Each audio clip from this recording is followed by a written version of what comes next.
Et c'est l'heure de votre matinale, la matinale qui ouvre les portes de la Côte d'Ivoire.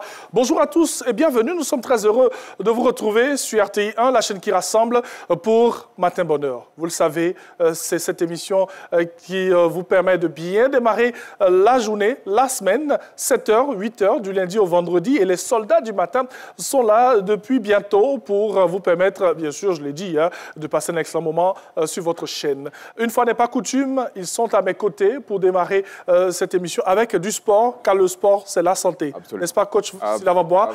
On va faire quoi aujourd'hui? On parlait de... On va faire une petite séance d'aérobic, tout simplement. D'aérobic. Bouger. Oui. Voilà, aller un peu dans tous les sens. Bien sûr. Pour avoir la bonne santé. La bonne santé. Mais surtout, l'aérobic, c'est pour travailler quoi? L'aérobic, c'est d'abord travailler le cœur, oui, la coordination. Oui. Et puis parfois, il y a des moments de renforcement musculaire qui interviennent. Donc, c'est une discipline complète, on va dire. Et cette discipline complète, vous l'aurez dans quelques secondes seulement. Merci de nous rejoindre sur RTI 1. À tout de suite. Amis téléspectateurs, bonjour et merci d'être là, toujours au rendez-vous. L'émission des enfants intelligents. Ici c'est Awané, l'émission des enfants les plus gentils du pays.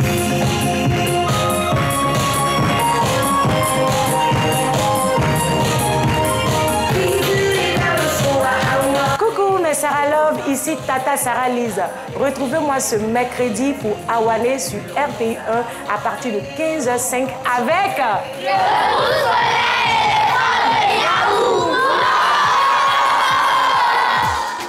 Retrouvez Tata Naomi ce mercredi à partir de 15h05 sur RTI 1. Awané, c'est chic, chic, chic avec Tata Naomi.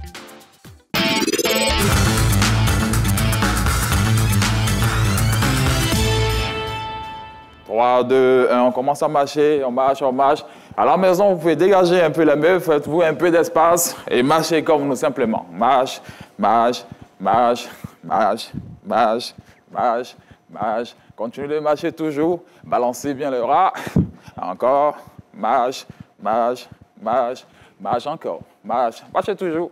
5, 4, 3, 2, encore. 5, 4, 3, 2 et encore. 5, 4, 3, 2 et encore. 5, 4, 3, 2. On garde les mains à la taille, on continue de marcher. Alors, le prochain exercice, il est simple. On va chercher les parts devant, venir simplement. On commence par le pied, c'est ça, on commence par le pied droit. Et ensuite, le pied gauche va suivre. Donc, dans 5, 4, on continue de marcher. Encore. 5, 4, 3, 2, top, on y va. Ici, et puis on vient simplement. 1, 2, 3, 4. Simplement. 4. Encore. 1, 2, 3, 4. C'est pas compliqué, on va faire des exercices simples que vous avez l'habitude de faire, de voir un peu partout. On continue. 5. Encore. 4. Encore. 3. Encore. 2. Maintenant, on va engager les mains, les bras sinon. 3. 1, 2, top, on y va. On engage les bras. 8. 7. 7.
Et oui, on marche, juste un peu. On va aller avec un exercice que vous maîtrisez sûrement. Des talons, fesses, pied droit ici et pied gauche à la maison, simplement. On reste sur place. Après, je vais essayer de modifier juste un peu. 8, 7, 6, 5, 4, 3 encore. 2, 3, 4, 5, 6, 7, 8 derniers. 1, 2, 3, 4, 5, 6, 7, 8. On va modifier. À mon signal, 5, 4, 3, 2, et ici. 1, 2, cherchez devant. Et puis on revient. Les bras. 1, 2, devant. Et puis on revient encore. 1, 2, devant. Encore. 1, 2, devant. Encore une fois. 1, 2, devant. Encore. 1, 2, devant. Une dernière fois. 1, 2, devant. Tout dernier. 1, 2, devant.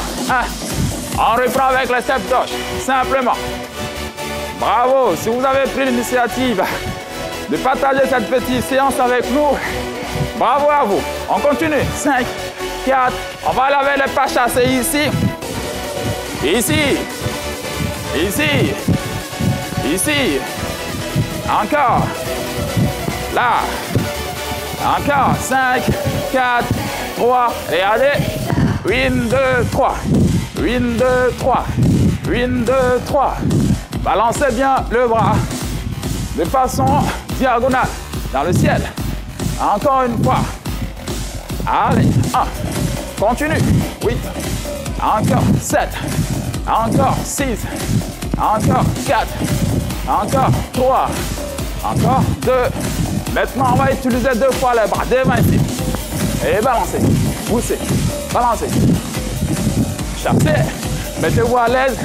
Si vous ne pouvez pas chasser, c'est pas grave. Vous pouvez simplement vous déplacer avec les pieds là. Si vous pouvez chasser, faites-vous plaisir. Une dernière fois. 8. 7. 6. 5. 4. 3. 2. 1. 1, 2, 3, restez place. Courez. Courez. On va essayer de monter un peu le cœur. Un peu l'intensité. 5. On nous la met. 4. 3. 2.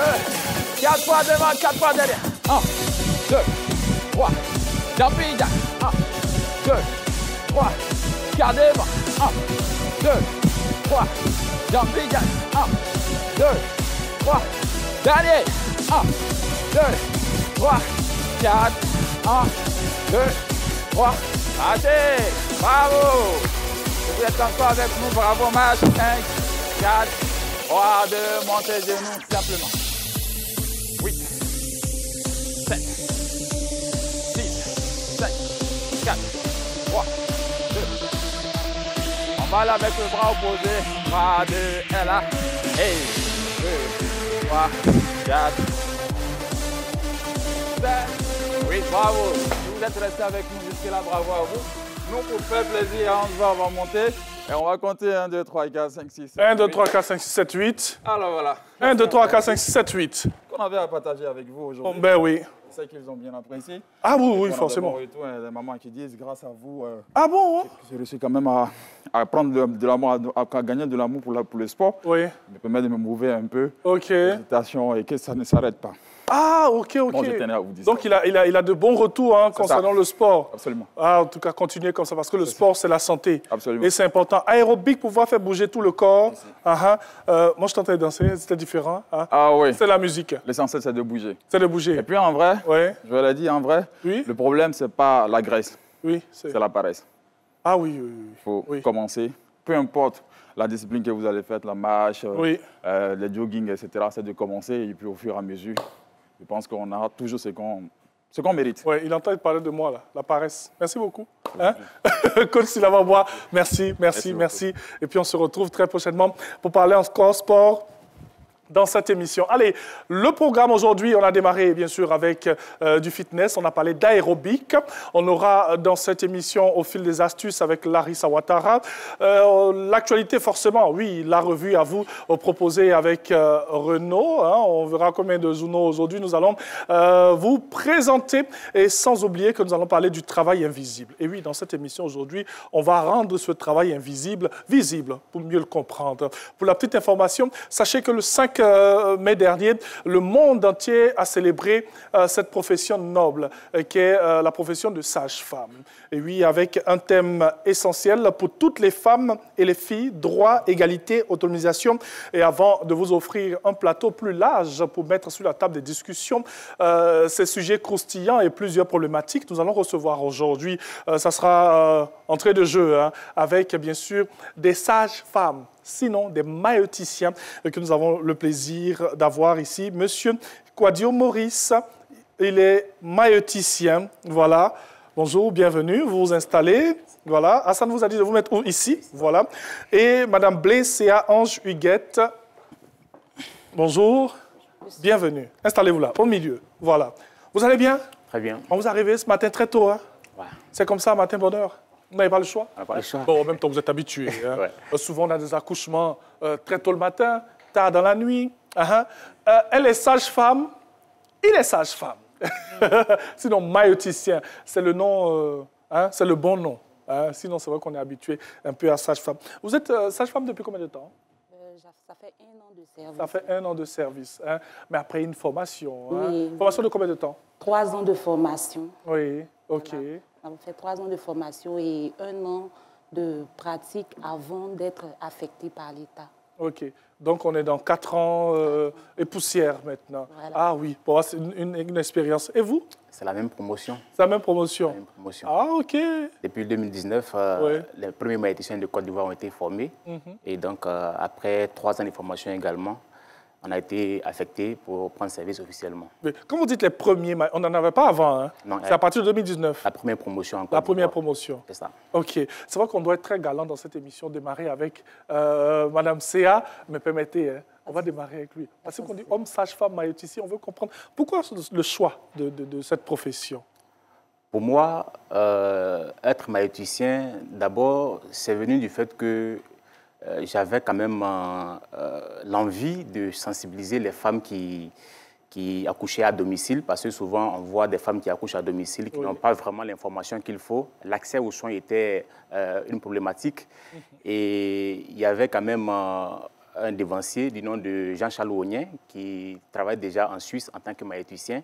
Et étant proche de lui, je pense qu'il m'a beaucoup encouragé à embrasser ce métier-là. Donc, par ses conseils, j'ai décidé quand même de rentrer à l'INFAS où j'ai été formé pour quand même accompagner les femmes dans la santé sexuelle et reproductive. OK. Alors, c'est vrai que vous êtes un homme, hein, on est habitué aux femmes, mais c'est la même pratique, c'est la même chose. Justement. Ah, Il n'y a pas de différence entre une sage-femme et un maïeuticien. C'est la même fiche de poste, c'est le même travail que nous faisons. OK. Voilà. Je ne sais pas pourquoi on ne dit pas sage-homme. Hein? Si les femmes sont sages, c'est que les hommes sont sages aussi. Enfin, bref. Vous, Madame Céa, il a plus ou moins dit, hein, c'est la même pratique avec les hommes et les femmes. Est-ce que la sage-femme, le maïeuticien, se limite seulement qu'à l'accouchement? Parce que dans l'entendement de tout un chacun, c'est un peu ça. Non, la sage-femme ou le maïeuticien ne se limite pas seulement qu'à l'accouchement. Nous avons d'autres services que nous pratiquons, tels la nutrition, la vaccination, le suivi de la dame après accouchement, les suites de couches, tout, nous avons. Ah, OK. Même après encore, la sage-femme intervient? Oui. Jusqu'à combien de temps?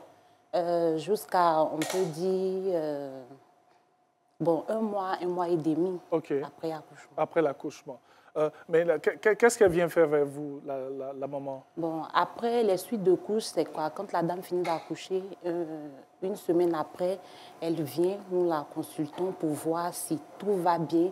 Si, par exemple, si elle avait reçu une épisiotomie, est-ce que la plaie cicatrise bien? Est-ce qu'il n'y a pas des petits bobos après l'accouchement, tels que des infections, des louchis, purulentes, tout et tout? C'est pour vérifier que tout va bien après l'accouchement. Tout simplement. Alors, monsieur Maurice, hein, Maurice Kwasi, oui. Kwasi. Alors, une anecdote. Je sais que vous commencez, vous êtes de la promotion en 2019, vous démarrez, vous entrez dans une maternité ou dans une clinique, une femme vous voit et tout. Le sentiment de ces personnes autour et surtout de ces patientes? L'anecdote que j'ai à donner ce matin, c'est que j'étais en 3e année de formation quand j'étais allé en stage. Et là, puisque souvent, pour la première promotion, les gens ont des préjugés. Voilà, donc, quand on est arrivé en salle, on était là pour observer. Voilà, donc quand je suis arrivé, c'est vrai, on avait fait des stages en deuxième année, première année, mais en troisième année déjà, on pouvait quand même faire des accouchements. Donc étant en salle, il y a une dame qui était venue, une dame voilée bien sûr. Quand je me suis approché, elle a dit non, qu'elle n'aimerait pas qu'un garçon l'envoie en salle d'accouchement. La sage-femme qui était là a essayé de lui expliquer que c'est un homme, c'est vrai, mais il fait le même travail que nous. Oui. Mais elle n'a pas du tout voulu. Oui, parce que franchement, que ce soit elle ou d'autres femmes, ça passe pas, quoi. Généralement, pour d'autres femmes, ça passe. Ouais. C'est les femmes qui sont un peu voilées, là, avec, pour des questions de religion. Oui, voilà. Ça, c'est normal. Donc, et j'en viens. Donc, j'étais là, juste à côté, puisqu'il fallait respecter les droits des femmes. Donc, c'est qu'elle veut, est-ce qu'on fait. Oui. Et lors des contractions, on connaît tous comment ça se passe. Hein. Tellement c'était chaud, moi, j'étais juste à côté. Et elle m'a sollicité, tonton, pardon, viens m'aider. Parce que là, en ce moment-là, c'était vraiment compliqué pour elle. Oui. Et je suis venu, j'ai assisté à l'accouchement. Et c'est moi-même qui ai terminé l'accouchement. Et aujourd'hui, à chaque fois, il m'appelle pour me remercier. Vraiment, c'est voilà, important, en fait. Peut-être que c'est l'amour du métier, parce qu'on sait que généralement, dans des moments où la femme est en train d'accoucher, il y a des hommes, même quand ils voient ça, ils tombent en syncope. Mais vous, peut-être que c'est l'amour qui fait que... L'amour du métier, je veux dire. Oui, l'amour du métier. Et puis, en plus, c'est une question d'habitude. Okay. Parce que quand on se dit que c'est notre travail, voilà, il n'y a pas de raison à avoir peur dans ce que nous faisons. Oui. Suivre la femme depuis la grossesse jusqu'à l'accouchement, je pense que c'est une question d'habitude. On est habitué avec les femmes et on s'est dit qu'on est en train d'accomplir une tâche pour donner la vie. Dans ce moment, il n'y a pas lieu d'avoir vraiment peur ou bien de s'inquiéter, je crois que ce soit.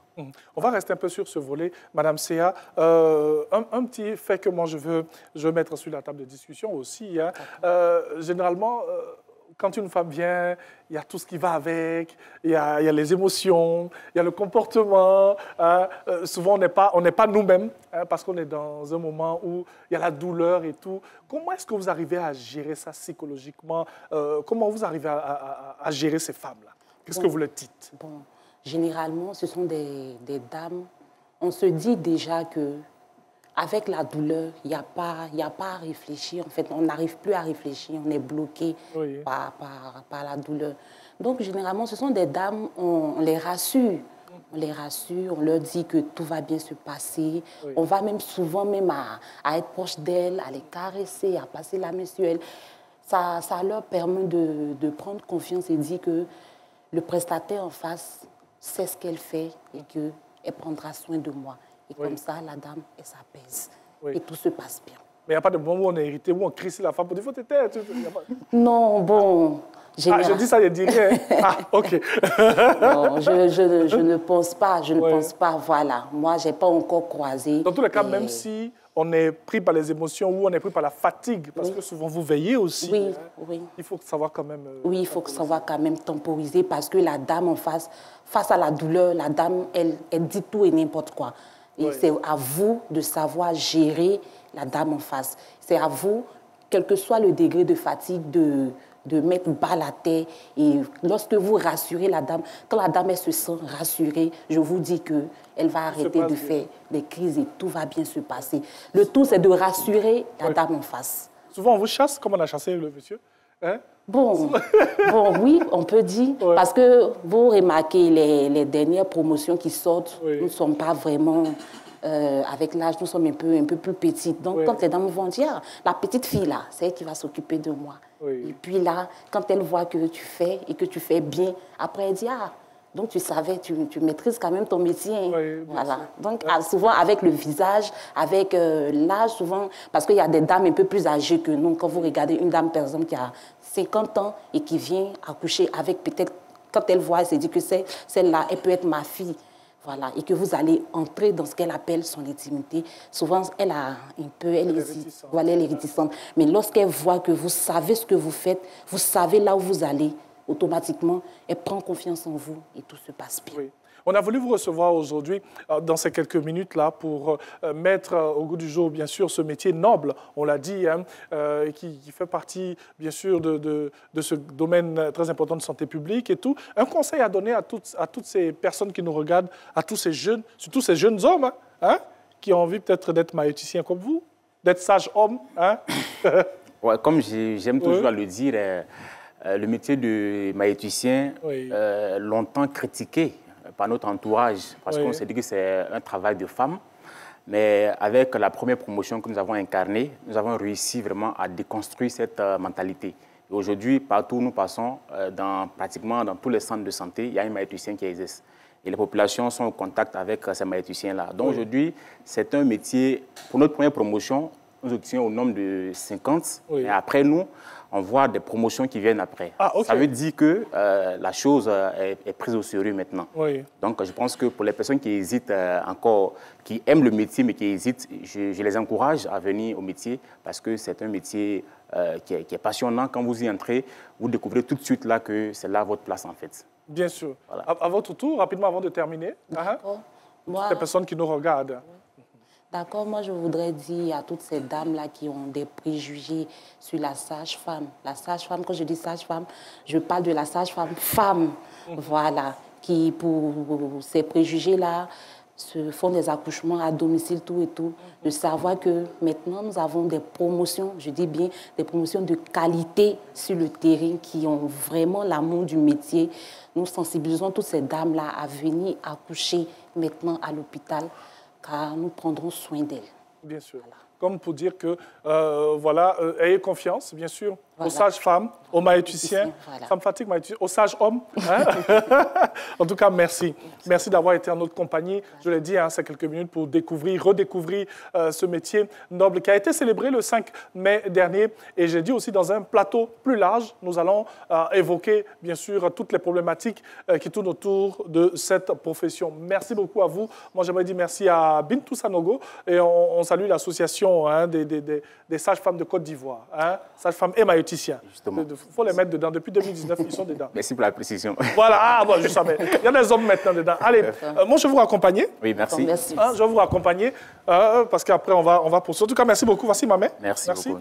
Madame Séa, merci beaucoup. Allez, Hassan va s'occuper de vous. On poursuit cette émission parce que ce n'est pas encore fini. Il nous reste bien plus de 30 minutes à échanger sur d'autres sujets très croustillants avec, au fil des astuces, Larissa Ouattara. On va évoquer des sujets qui vont permettre d'être en harmonie avec vous et les autres, de parler de bien-être et tout chez vous à la maison.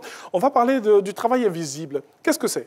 On va le rendre visible aujourd'hui grâce à la dame, la reine des chapeaux. Je ne sais même plus combien dans le placard, mais bon, elle nous dira.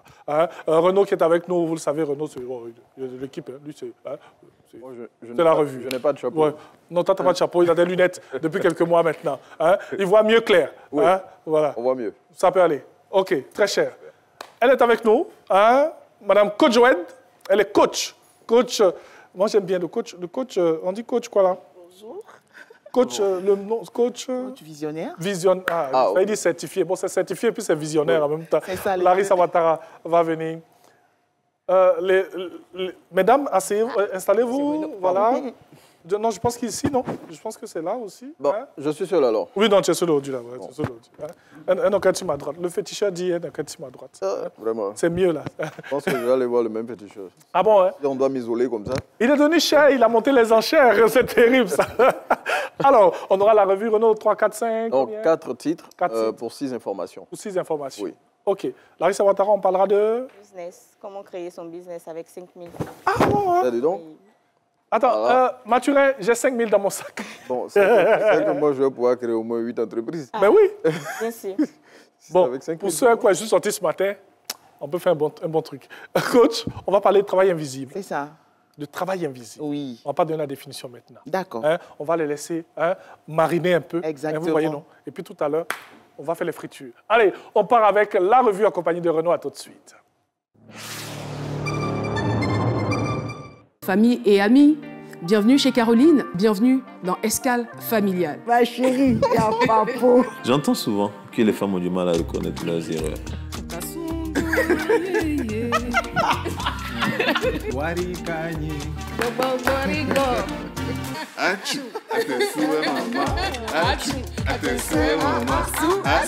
Qu'est-ce qui vous a plu en lui à l'époque? Il était simple. Dans un couple, il y a toujours des hauts et des bas. Avec le grand amour, avec le grand cœur que tu as su prendre soin de nous et nous transformer aujourd'hui. 89e minute et 17e seconde, la Côte d'Ivoire égalisée. J'ai compris que toi, à côté de moi, j'allais toujours égaliser toutes les situations, même les plus difficiles de ma vie. Parce que derrière chaque personne, il y a une famille. Et en chaque famille se cache une vie et des valeurs. Je vous donne rendez-vous chez moi dans Escale Familiale, une émission prestigieuse, inédite et sensationnelle. Retrouvons-nous chaque samedi à 18h50 sur RTI 1. Rediffusion dimanche à 11h25.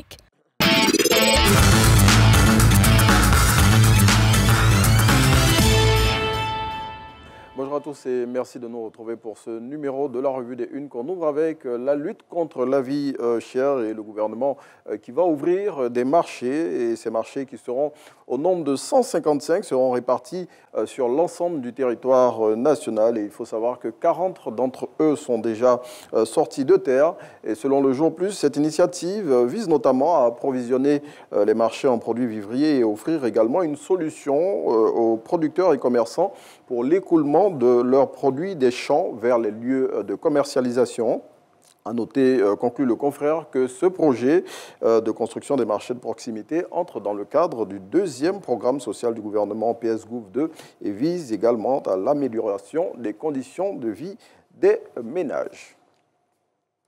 La première édition du marché africain des solutions spatiales MAS s'est ouverte hier à Abidjan sous le thème « Solutions spatiales pour le développement socio-économique de l'Afrique », organisé par l'Agence spatiale africaine en partenariat avec le ministère de l'Enseignement supérieur et celui de la recherche scientifique.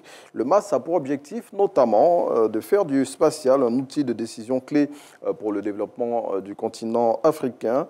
Et selon le ministre d'État Téné Birahima Ouattara, qui était à l'ouverture de cette activité hier, la technologie spatiale est très utilisée dans la stratégie de défense de la Côte d'Ivoire. Et en croire le quotidien Liberté, ce sont au moins 30 000 visiteurs qui sont attendus à la première édition de cette activité qui se tient du 6 au 8 mai au parc des expositions de Port-Bouët.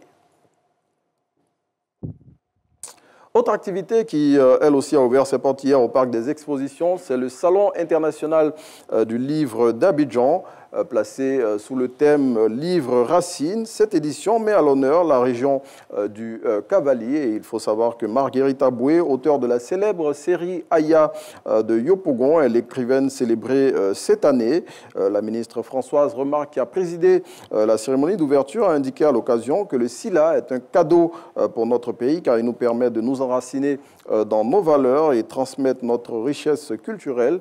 Et selon le quotidien Liberté qui la cite, elle a réaffirmé l'engagement du président de la République Alassane Ouattara à inscrire pleinement le livre dans la stratégie nationale d'industrialisation culturelle. C'est ce mercredi 7 mai que s'ouvre le conclave qui va désigner le successeur du pape François. Et à en croire le quotidien Le Sursaut, un pape africain pourrait lui succéder. Pour le confrère, c'est deux éléments forts plaident en faveur de la désignation d'un pape africain. Ce sont notamment le fait que un catholique aujourd'hui sur 5 dans le monde est africain. Et pour le confrère, cet élément notamment plaide pour la désignation d'un pape africain. Il faut savoir que 3 candidats du continent sont en liste. Il s'agit du Ghanéen Peter Turkson, du Congolais Fridolin Ambongo Bessungu ou encore du Guinéen Robert Sarah. Et donc tous les regards sont désormais tournés vers la chapelle Sixtine où se tient le vote. À noter pour rappel que c'est le 21 avril que le pape François s'est éteint à 88 ans. L'Inter Milan a éliminé le FC Barcelone hier lors de la demi-finale retour de la Ligue européenne des champions. Les Italiens se sont imposés sur le score de 4-3 au terme d'un match plutôt d'anthologie. Et ce soir, c'est le Paris Saint-Germain qui sera face à Arsenal pour la deuxième demi-finale qui les opposera. Une rencontre qui sera très relevée car selon Supersport, le club anglais aura à cœur de prendre sa revanche après sa défaite du match aller. Et puis, c'est le 12 mai que le lauréat 2025 du prix Marc-Vivien Fouet sera connu. Plus que 3 candidats en lice. Il s'agit du Sénégalais Habib Diarra qui évolue à Strasbourg, du Marocain Achraf Hakimi du PSG et de l'Ivoirien Evan Guessant de l'OGC Nice. Et donc rendez-vous lundi prochain pour connaître l'identité du successeur du Gabonais Pierre-Emerick Aubameyang, lauréat 2024 de ce prix créé en 2009, on le rappelle, par Radio France Internationale. C'est ici qu'on s'arrête pour ce numéro de la Revue des Unes. Et c'est ici que nous continuons Matin Bonheur. Merci beaucoup, Renaud, Je vous en prie. pour toutes ces informations. On l'a dit, le pape sera désigné, donc... Oui, on connaîtra son successeur, mais il faut dire aussi que pour ce vote, bon, il n'y a pas de période définie. Hein. Oui, okay. Les cardinaux sont enfermés, des cardinaux de moins de 80 ans qui sont enfermés à la chapelle Sixtine jusqu'à ce que la fumée blanche ou la fumée grise ou noire apparaisse pour dire si, oui, ils ont obtenu un accord ou sinon... Non. Ils doivent continuer. Ils doivent Donc, il continuer. n'y a pas de période. C'est une période illimitée, mais qui s'ouvre aujourd'hui. Et on espère, bon, on croise les doigts selon Supersport, plutôt le sursaut, pour que ce soit un pape africain qui prenne la succession et on verra pape bien. François. En tout cas, merci beaucoup à très cher Renaud. Donc, merci de suivre Matin Bonheur partout où vous vous trouvez. Je l'ai dit, hein, si vous êtes à l'extérieur que vous n'arrivez pas à nous avoir, les www.rti.ci. Sinon, vous téléchargez RTI Mobile sur Play Store et App Store. On fait un petit coucou à Mme Mawakone, épouse Traoré, qui nous suit depuis les États-Unis, depuis Seattle. Voilà, c'est une fan de cette émission. Et on fait un petit coucou à Soro Lydie, hein, qui est dans ce studio. Coucou Soro Lydie, ça va bien, hein? Bien de choses à ta maman, sa sauce feuille me manque. Allez, on passe bien sûr... au fil des astuces.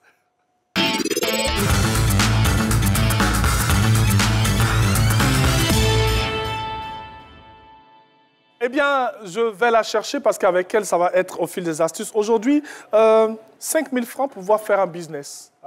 Je pense qu'après, le coach Red, va nous donner l'aspect... coachal, je me permets les mots, hein.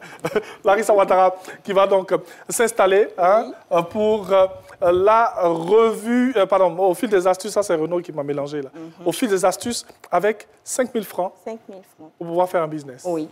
5 000 francs. 5 000. 5 billets de 1 000 francs. 10 billets de 500. On continue, mais on s'arrête là. On peut continuer. Oh non, ça va. Allons-y. Alors, je vous présente là des crêpes. Des crêpes, ok. Des chips. Oui. Et des fruits, disons, des légumes, pardon, une salade. Et puis, il y a de l'œuf, la vinaigrette et tout. OK, allons-y. On a tout ça, c'est Pour pouvoir faire un business, il y a beaucoup de personnes qui se posent des questions, qu'est-ce que je vais faire et tout. Il faut savoir que déjà, pour commencer un business, on vient répondre à un besoin. OK. On répond à un besoin, mais il y a des éléments fondamentaux, en fait. La première chose, c'est de favoriser des achats moins coûteux. OK. Donc, quand on réfléchit, on veut répondre à un besoin, mais si on n'a pas les moyens, on ne se fatigue pas. Quand même, il y a le minimum qu'il faut.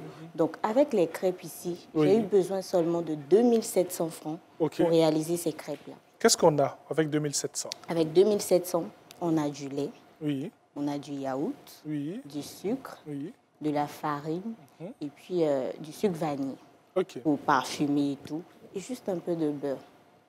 Tout simplement. Tout simplement. Et pour ceux qui savent faire les crêpes, maintenant Internet est là. Donc on peut faire des recherches pour savoir comment faire les crêpes. Et puis c'est bon. À la maison, on fait nos crêpes, mais à petite quantité. Parce qu'on débute. Donc on ne va pas faire tout de suite beaucoup et puis après, non.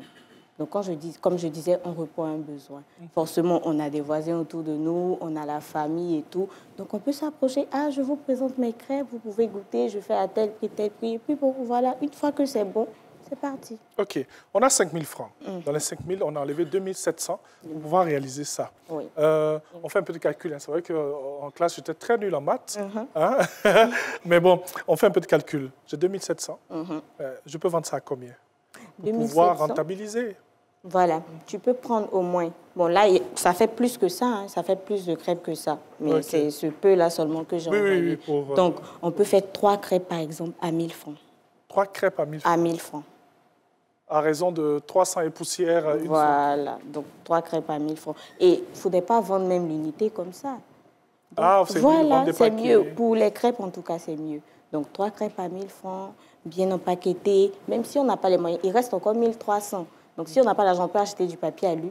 On le met là-dedans, on ferme bien. Et puis bon, on livre ça comme ça. OK. Donc voilà. Dans un premier temps, les bénéfices ne seront pas assez.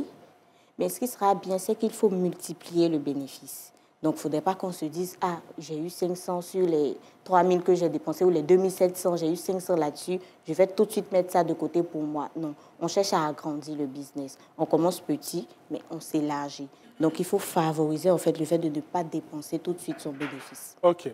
Donc, avec les crêpes. Ça, c'est pour les crêpes. Oui. Et on a des chips de bananes. Oui. Actuellement, banane est chère. Mais on peut toujours quand même... Mais je pense que ce n'est pas la saison, non?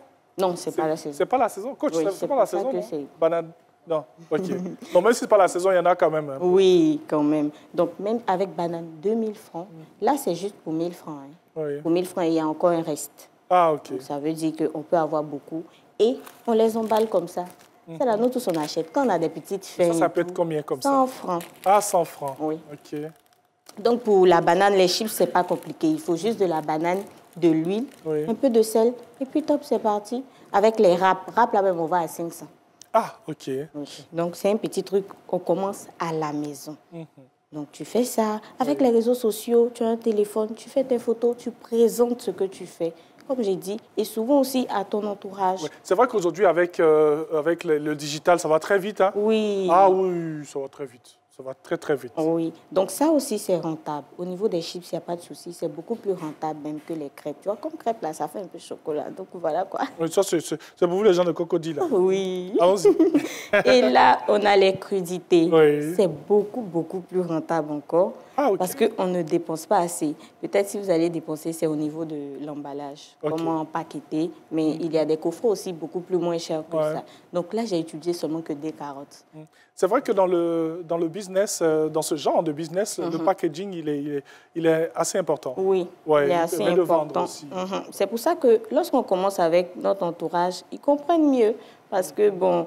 on est un peu familier à eux, donc c'est vrai qu'il faut faire quelque chose de professionnel, mais je veux dire, c'est étape par étape. Il ne faut pas se sentir complexé lorsqu'on commence à entreprendre. OK. Voilà. Donc, on commence avec ce qu'on a. C'est pour ça qu'on parle de petit budget aujourd'hui. On peut vendre même des toffees, tout ça. Ce sont des petits bonbons on fait au lait. Tu n'as pas besoin de beaucoup de choses. Un peu d'huile, le lait concentré sucré. Arrive à la maison, tu fais tes trucs tranquillement. Comme ce qu'on mange quand on fait coco grillé, coco râpé, c'est ça, non? Oui, gâteau au coco, il y a des petits beignets, des croquettes. Avec 5 000, on peut faire ça. Ça, c'est bon. Pas me donner des envies ce matin, hein?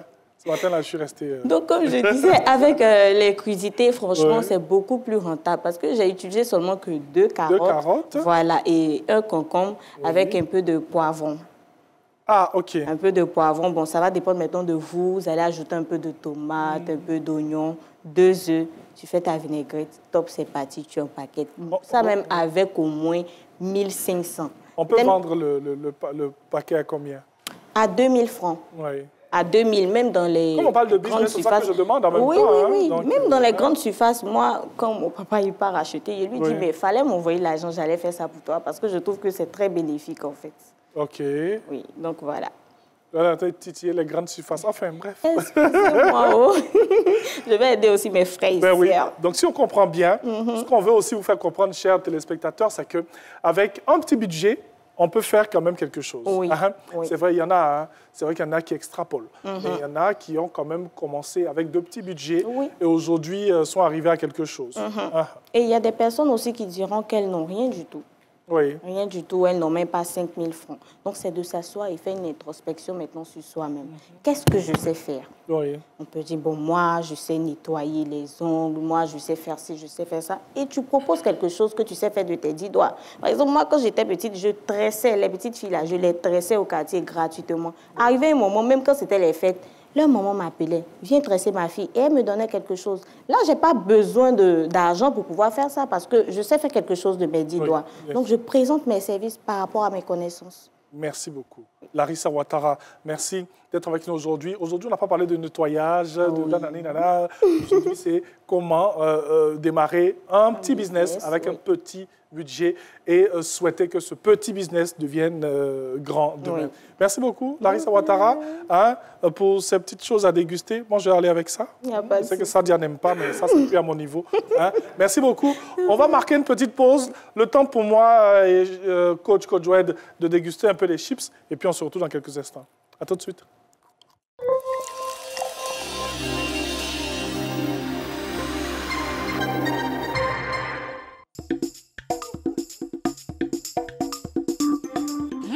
Maman, tu as changé de lait? C'est très bon. Oui, c'est le lait Leti, vitaminé, riche en calcium et au goût crémeux. Il te fera déborder d'énergie.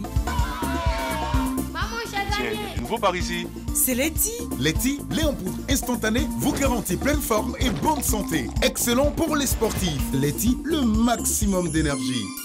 Moi, il fait quoi? C'est là qui a donné mon départ de 8 filets. Moi, mais ça va se laisser étonner. FibreUp, accéder à la fibre Internet d'Orange à partir de 15 000 francs avec jusqu'à 1 gigabit de connexion Internet illimitée. En plus, bénéficiez des appels illimités vers les fixes Orange Côte d'Ivoire, de jusqu'à 500 minutes d'appels tout réseau et jusqu'à 10 gigaoctets offerts sur votre second contact Orange, ainsi que d'un antivirus offert.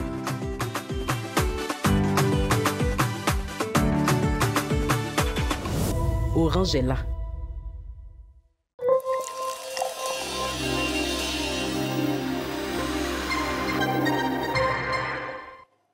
On poursuit cette émission et dans quelques secondes seulement, nous allons parler du travail invisible.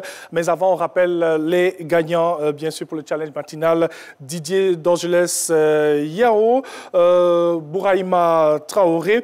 Aussi, nous avons M. Pérez, voilà, que nous allons recevoir avant la fin de cette émission, qui est déjà dans ce studio. Nous avons aussi chez Swadi, voilà, parmi nos gagnants, et aussi Berekia, tous ces gagnants que nous allons recevoir ici, bien sûr, pour leur remettre leurs différents lots. Alors, on parle aujourd'hui du travail invisible. Qu'est-ce que c'est? Comment comprendre cela? Des éléments de réponse avec coach Kodjoued, qui est avec nous. Dans quelques secondes, nous la recevons.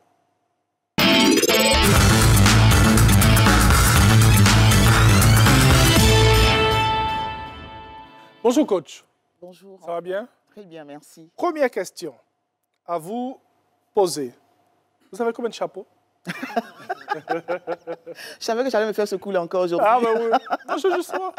Je veux juste savoir. Le réalisateur dit c'est trop joli avec elle. Oh, c'est gentil. Merci beaucoup. Merci. Ouais, merci. Oh, il aime trop les belles femmes. Allons-y, concentrons-nous sur notre affaire. Alors, le travail invisible. Qu'est-ce qu'on appelle travail invisible? Alors, le travail invisible, c'est le travail qui n'est pas rémunéré. Ah, OK. Qui n'est pas rémunéré, qui est fait, mais qui n'est pas rémunéré et qui ne contribue pas à la richesse, à la création de richesse du pays, donc le PIB. Qui n'est pas comptabilisé dans le PIB puisqu'il n'y a pas de chiffre derrière. Voilà, c'est ça le travail invisible. C'est un travail qui est sous-évalué, qui est sous-évalué ou qui n'est même pas évalué. Voilà, c'est ce travail-là qu'on appelle invisible parce qu'il n'est pas visible par les chiffres. Il n'y a pas de rémunération. Il n'y a pas également de reconnaissance, je dirais. Voilà. Ça peut être quoi comme ça, de manière plus concrète, le travail invisible? Alors, ça peut être le travail des femmes au foyer. Ah, OK. Les femmes qui sont au foyer, elles ont plusieurs tâches qu'elles accomplissent par jour. Oui. Elles ne travaillent pas. Ce qu'elles font, c'est ça. C'est exactement ça. Bon, quand on dit c'est ça justement, le travail invisible, parce qu'on ne considère pas ce qui est fait à la maison. On n'appelle pas cela travail. Donc, je suis dans le sujet, là. Oui, en plein dans le sujet.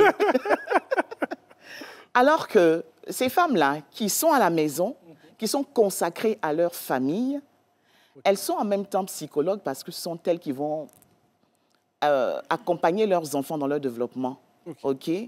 Elles sont en même temps infirmières, elles sont cuisinières, elles sont ménagères, elles sont chauffeurs et tout. Mais je veux dire, quand on emploie des personnes pour ces tâches-là, ces personnes sont rémunérées.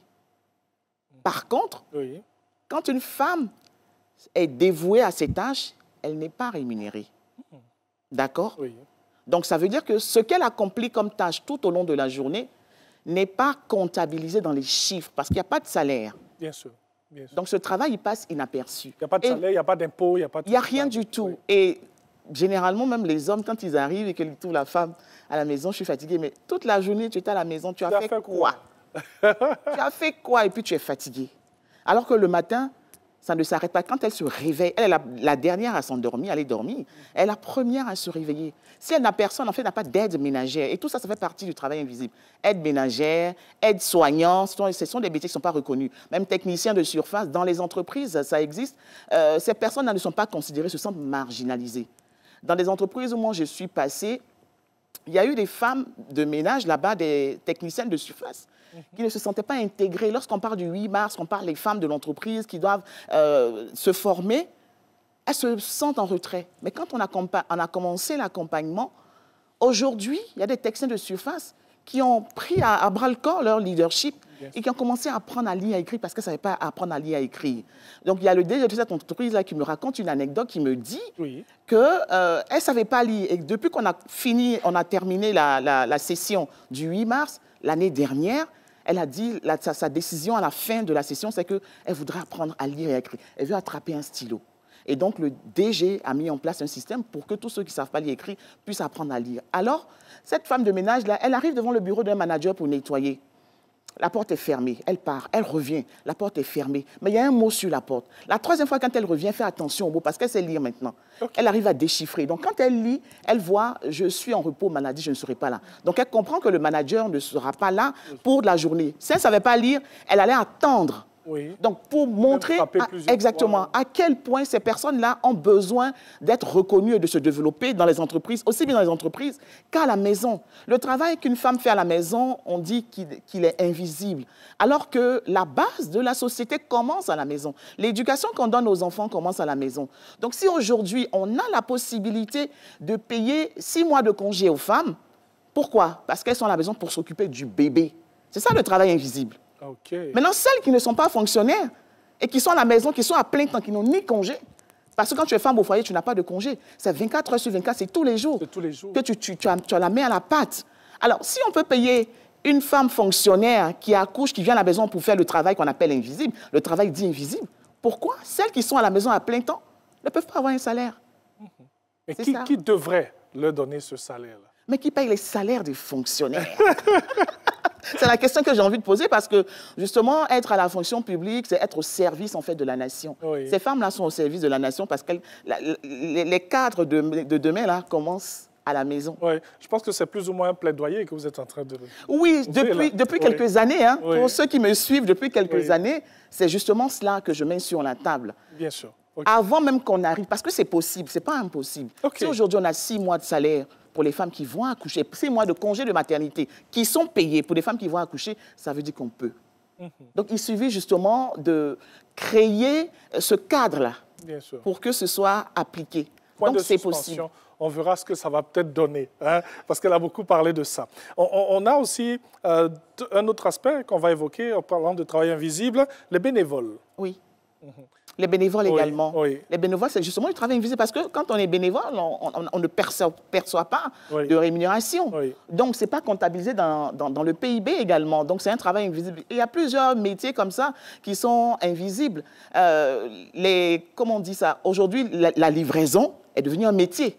À cause du développement du business sur les réseaux sociaux, la livraison est devenue un métier. Sinon, avant, on te demandait juste d'aller livrer. Tout ce qui commence par aide soignant, aide ménagère, aidants familiaux. Voilà, ce sont des métiers dits invisibles parce que soit ils sont sous-évalués, soit ils ne sont pas considérés ou ils ne contribuent pas à la création de richesse du pays parce qu'il n'y a pas de salaire derrière. Voilà, c'est ça le travail invisible. Donc déjà, au niveau émotionnel, c'est de pouvoir permettre à ces personnes-là de se sentir valorisées dans la société. Parce que si je suis là, on pense que je ne sers à rien, mon moral, il est sapé, et puis moi, mon estime de soi va diminuer. Voilà, moi, ce que je commence à faire et que j'ai commencé à faire, c'est de pouvoir demander à ces personnes-là de comprendre et de considérer ce qu'elles font comme vraiment une œuvre, comme une mission à part entière, comme ceux et celles qui sont dans les bureaux. Parce que les femmes au foyer, moi, je les appelle des femmes managers au foyer. Parce que le foyer, c'est une société, c'est une entreprise. C'est une entreprise et elle manage la vie de cette entreprise-là. Donc, ce sont des managers. On ne trouve pas que des managers dans les entreprises. Bien sûr, oui. À la maison, ça commence déjà. Donc, oui. Vous avez évoqué un aspect qui est très important. Ces personnes-là doivent prendre conscience de ce qu'elles font. C'est vrai qu'il y a beaucoup de difficultés qui rentrent en ligne de compte, surtout ce genre de difficultés-là. Comment vraiment se surpasser? Soit laisser tomber, aller chercher autre chose qui est rémunérée, par exemple? Alors, tout est une question de choix. Tout est une question de choix parce qu'aujourd'hui, on a la possibilité également, par son expertise, de pouvoir créer un business. Et Larissa l'a dit tout à l'heure, de pouvoir, avec ses talents, avec ce qu'on sait faire, de pouvoir vendre ses services ou créer des produits et les vendre. Donc, tout est une question de choix. Il y a des personnes qui étaient en entreprise et qui ont fait le choix d'abandonner justement la mission d'entreprise pour se consacrer à la famille. Donc, je veux dire, tant que je donne du sens à ce que je fais, alors je vais le faire, mais je serai épanouie. Mais c'est quand ça devient une activité que j'exerce, mais qui n'est pas alignée avec qui je suis et pour laquelle je ne donne pas du sens, et puis pour laquelle également le regard des autres ne me permet pas de me valoriser. Alors là, il y a problème. Donc, soit je choisis à temps partiel de m'occuper de ma famille et en même temps de créer un business, une activité, ou soit je me consacre complètement à une activité et puis je prends des aides justement ménagères pour la maison, ou alors je me consacre complètement à ma famille. Il y a des couples qui sont entendus de cette manière où l'époux est capable ou choisit justement de payer son épouse qui décide ou qui choisit de rester à la maison. Donc tout est une question de choix. Voilà. Alors, c'est vrai qu'on évoque ces activités qui ne sont pas rémunérées. Hein. Le travail invisible aussi, mais il y a un lien quelque part parce qu'il faut dire que sans ce travail invisible, de nombreux services payants ne seraient pas nécessaires. C'est-à-dire il y a forcément un lien avec tous ces services. Je prends un exemple. Hein? Il y a un manager, comme vous l'avez dit. À côté de ce manager, il y a cette femme-là qui est dans l'entreprise qui ne perçoit rien, hein, qui est reléguée à un second plan. Mais sans cette femme, le manager, quelque part, n'est rien. Ah oui, mais justement, c'est ce qu'on présente dans les formations qu'on fait en entreprise au niveau de, par exemple, l'expérience client ou le leadership. Toute personne dans une entreprise a son rôle à jouer. La technicienne de surface qui est rémunérée, c'est vrai, mais qui n'est pas valorisée comme elle le devrait, c'est une personne qui, sans elle, on ne peut pas justement entrer dans les bureaux. Parce qu'il nous faut avoir des bureaux qui sont propres pour s'asseoir et en bonne santé pour pouvoir y travailler. Mais si les bureaux ne sont pas propres, on peut avoir une mauvaise expérience client. Les personnes ou les clients qui viennent chez vous peuvent glisser parce que ce n'est pas propre, peuvent se rendre malades, avoir une grippe parce qu'il y a de la poussière. Donc, considérez le travail de ces personnes parce que dans l'entreprise, depuis la technicienne de surface jusqu'au top management, chacun et chacune a son rôle à jouer et a sa place dans l'entreprise. Et c'est ça justement qu'on doit pouvoir inculquer à ces personnes qui sont directement concernées pour qu'elles puissent valoriser ce qu'elles font. Parce que ce n'est pas anodin, ce n'est pas inutile. Si c'était inutile, les entreprises allaient les supprimer, ces postes-là. C'est parce que c'est important qu'elles sont là. Donc, c'est à elles de prendre conscience et aussi au management de pouvoir les intégrer dans l'équipe, mais de façon entière. Parce qu'elles se disent qu'elles n'ont pas de diplôme, elles ne sont pas allées à l'école, donc elles sont la plupart du temps en retrait, ou ils sont la plupart du temps en retrait. Aujourd'hui, c'est de leur dire, vous avez votre place. C'est important qu'on rentre dans un bureau, que le bureau soit propre, parce que pour faire des chiffres, il faut être en bonne santé. Donc, si le bureau est propre, que je suis en bonne santé, je suis capable de faire du chiffre pour mon entreprise. Alors, si l'entreprise fait 10 milliards de chiffre d'affaires, le technicien de surface a sa part dedans.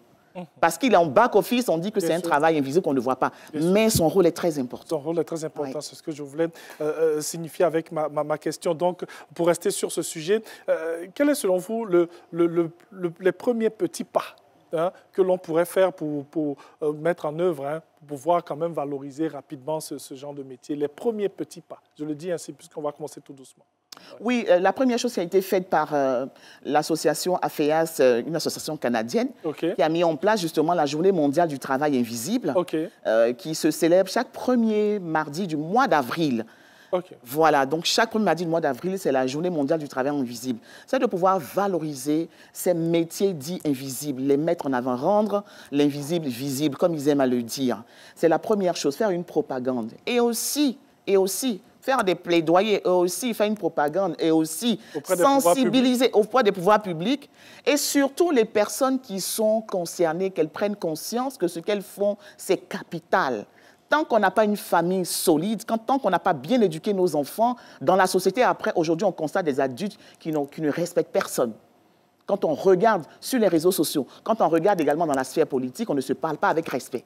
Le respect, c'est le minimum qu'on puisse avoir. Alors, si je n'ai pas eu une cellule familiale qui m'a encadré, qui m'a transmis des valeurs, parce que c'est un travail, qui m'a transmis des valeurs, je deviens un adulte qui n'a pas de valeur. Je deviens un adulte qui ne sait pas ce que c'est que la notion de respect.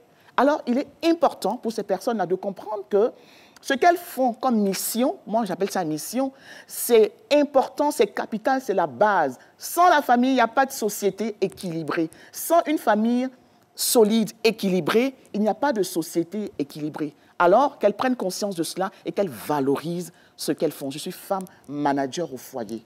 Ce sera votre message fort aux décideurs ou bien on ajoute quelque chose d'autre? Oui, c'est ça mon message fort, c'est un plaidoyer. Tu sais, Angeval, tout ce qui est nouveau dérange. Je sais qu'il y a beaucoup de personnes qui vont, après avoir vu cette émission, qui vont dire, mais cette dame, elle est folle, de quoi elle parle? Elle n'est pas sur Terre. Mais si aujourd'hui, on a pu obtenir 6 mois de congé de maternité pour des femmes fonctionnaires qui seront payées, ça veut dire que les femmes qui consacrent toute leur vie dans leur foyer, elles peuvent aussi être rémunérées. Et c'est mon mot de fin. Il y a les hommes aussi. Hein. Oui, les hommes également. Il y a les hommes aussi. Ouais, parce qu'il y en a aussi qui restent à la maison, qui ne travaillent pas, qui sont peut-être au chômage ou peut-être qui ont perdu leur boulot, mais qui sont à la maison et qui s'occupent de la famille. Bien sûr. Oui. Et ça arrive en fait dans les carrières. Oui. C'est-à-dire qu'on peut être en activité et puis perdre son emploi. Oui. On revient à la maison, on devient homme au foyer ou femme au foyer. Oui. Donc tout le monde, en tout cas je pense que chaque personne est passée par là. Parce qu'avant même d'entrer dans la vie active, tu es homme au foyer ou femme au foyer, avant même de commencer. Tu peux commencer et puis être en chômage technique, revenir encore à la maison. Donc, l'expérience a été faite par au moins chacun de nous. Merci beaucoup, coach. Hein? On a des chips qui sont là. Hein? Merci. Grignoter un peu. Larissa Ouattara nous a donné sa cadeau. Hein? Ou j'ai pris sa cadeau. En tout cas, merci beaucoup. Avec elle, on découvre le travail invisible. On l'a si bien signifié. On a terminé avec ce plaidoyer. Nous allons, pour la suite de cette émission, recevoir le gagnant du challenge matinal de ce jour, voilà, qui nous visite aujourd'hui. Avec lui, bien sûr, on va échanger pendant quelques secondes quand même. Hein? Voilà. Nous allons, bien sûr, permettre à notre invité d'aujourd'hui, voilà, qui vient remettre... Venez. Bonjour, monsieur. Bonjour. C'est monsieur? Le micro. Vous n'êtes pas habitué. C'est monsieur Okwa Florent. Monsieur? Okwa Florent. Okwa Florent. Voilà. Dit Pérez sur Facebook. Le nom Pérez sur Facebook. Ah, Pérez, monsieur Pérez. Je sais que c'est le vrai nom. Mathurin, on va me donner le cadeau. Voilà. Voilà, allez-y. Merci beaucoup. Merci Mathurin. Un petit mot sur Matin Bonheur, s'il vous plaît. Vraiment, je dis merci au groupe de la RTI. Oui. Matin Bonheur, c'est une émission vraiment fantastique. Chaque matin, lorsque je me réveille, je suis toujours à Matin Bonheur. En tout cas, merci beaucoup. J'en profite vraiment aux téléspectateurs de toujours suivre Matin Bonheur. En tout cas, merci beaucoup. Hein? Soyez notre ambassadeur au quartier. Hein? Quand vous arrivez là, hein? Vous êtes la star du quartier aujourd'hui. Merci beaucoup. Allez, on va donc vous dire merci d'avoir été avec nous. On va terminer avec ce petit coucou hein, que nous allons forcément faire à des membres de cette équipe. Denis, voilà, il est opérateur voilà, serveur, je pense, oui. Et aussi, Gru, autant pour moi. Voilà, le voici. Ah, c'est Denis, OK. Voilà, il est opérateur Gru. Voilà, la grue, c'est la caméra qui est perchée là-dessus, comme ce que vous voyez juste devant. Et on a Lot Kofi. Lot Kofi, c'est le monteur de cette émission. Lot Kofi, tout ce que vous voyez comme éléments et tout, même quand la musique doit passer, ça passe d'abord chez lui avant de venir ici, tous vos éléments. Donc, chers invités, quand je vous dis envoyez-moi vos éléments ou envoyez les éléments à la rédactrice en chef la veille ou 2 jours avant, c'est pour que Lot Kofi puisse récupérer cela et puis bien retransmettre à nos téléspectateurs. Merci d'avoir été en notre compagnie. Demain, on se retrouve dans cette émission. Merci, coach. Hein? Merci. Venez à mes côtés. Hein? Ils vont voir comment vous êtes très bien habillés. Franchement, le blanchisseur, il a bien repassé le pantalon. Hein? Voilà, quand même, hein? C'est bien droit. Allez, portez-vous bien, que Dieu vous garde. Et n'oubliez jamais de le mettre au centre de tout. C'est le seul. Dieu vous garde, au revoir.